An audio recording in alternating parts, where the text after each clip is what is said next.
Hey everyone, Pastor George here, and for today's Theolog, I actually wanted to talk about some big news that happened within American Christianity over the weekend.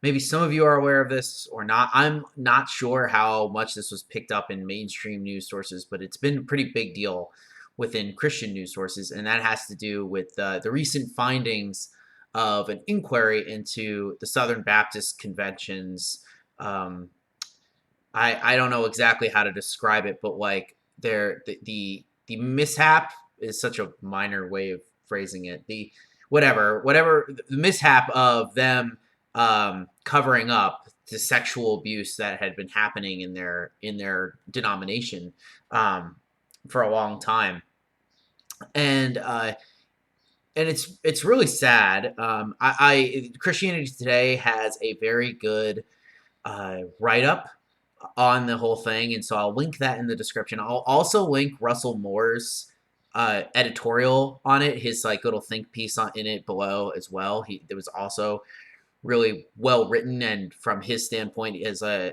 think he now is a former Southern Baptist Convention person, but he was for a long time in the Southern Baptist Convention and a very proud member. And it was kind of this type of stuff that came to the surface that I think ended up driving him out of it.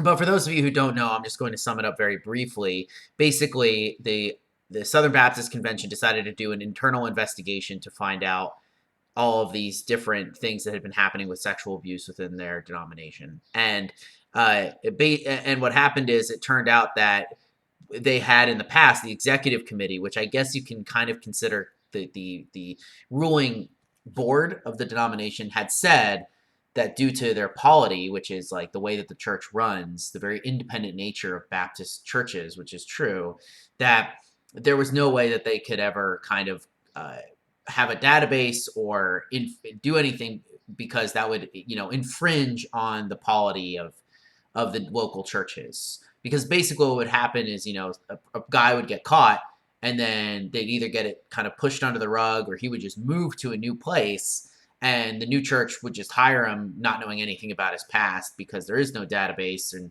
there wasn't reported and put into some sort of police system or anything like that.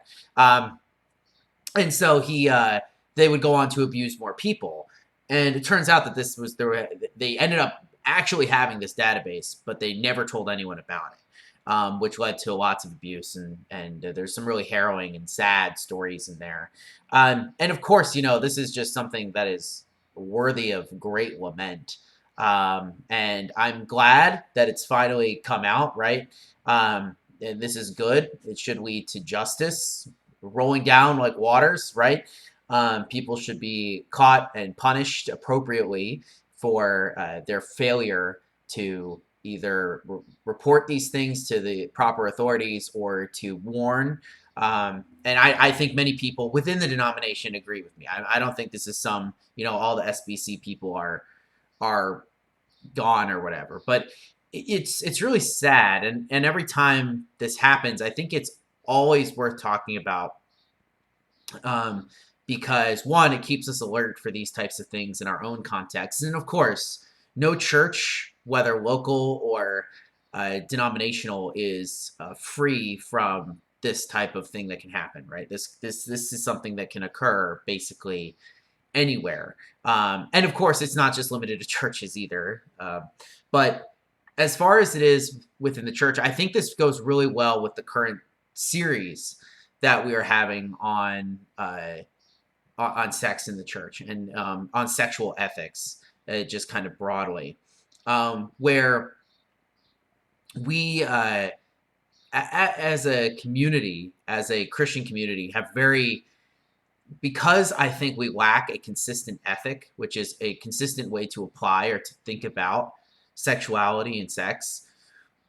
We end up in these really bad situations where we end up condoning some behavior because we think it's appropriate or good, or at least it's not as bad as something else.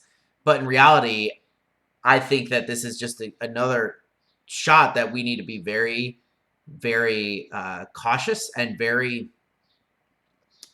strict with the way that we think about these types of things. And that's not to say that there's no grace or anything like that. And of course, that's extremely important.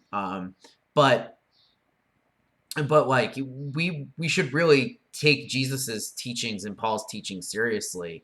And I think because the church hasn't in the past, you end up leading to situations like this one, where you kind of um, start these things, or you get it into people's heads that as long as they act out in this certain way, that's an acceptable thing to do, and as opposed to this thing. Where in reality, it should really be kind of the dichotomy that I've been presenting in my sermons, which is nothing, celibacy, or marriage. And I really think that that is the best way to kind of talk about these things, because it really gets through and keeps us from being hypocritical about certain issues. Like the SBC, for those of you who don't know, is one of the more conservative denominations in the United States and takes a very, I guess you could say, conservative stance on lots of sexual issues. But at the end of the day, is still very much plagued by this thinking of, well, some ways of showing, progressing, you're showing yourself sexually are acceptable, but other ways aren't. And you could be very, in this case, very red-blooded male and things like that, and that's fine. But you can't act out in this way. And it's very interesting to see how that ends up leading to a culture where it's kind of acceptable to do some things and have it completely covered up, while taking very hard stances on, and maybe correct stances on other issues, but having this hypocritical attitude towards things. And I really think that we need to return to the traditional way of thinking about sexuality. And if we can do that, then I think we're in a much better place when it comes to being able to protect ourselves. And I will say that this has made me very thankful to be in the PCUSA, which has really good standards, and at least has been on the forefront. Of course, there have been abuses in our denomination as well, but has been, at least I think, ahead of the game on this issue. And so I think that's something that we do deserve to be commended on. Yeah, so just pray for people in the SBC, even though they're wrong on infant baptism. This is something that they pray that God gives them the wisdom and the thirst for justice to actually get this swept out of their church in a good way, like to exile this so that they can go back to doing things, and that those who are deserving of punishment be properly punished, and hopefully pray for reconciliation as well between those who have been abused and the church that in many ways failed to protect them. So that the church can repent for that as well.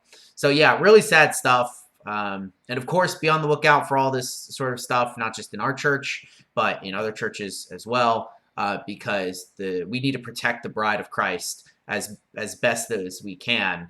And that requires us to report and to ask questions and to be on top of things. So, yeah, all of you have a good rest of your Tuesday. Sorry, this one's a little bit of a downer, but it was big news, and I thought it was important to talk about. So I'll see you guys tomorrow for our Wednesday Bible study. Peace out.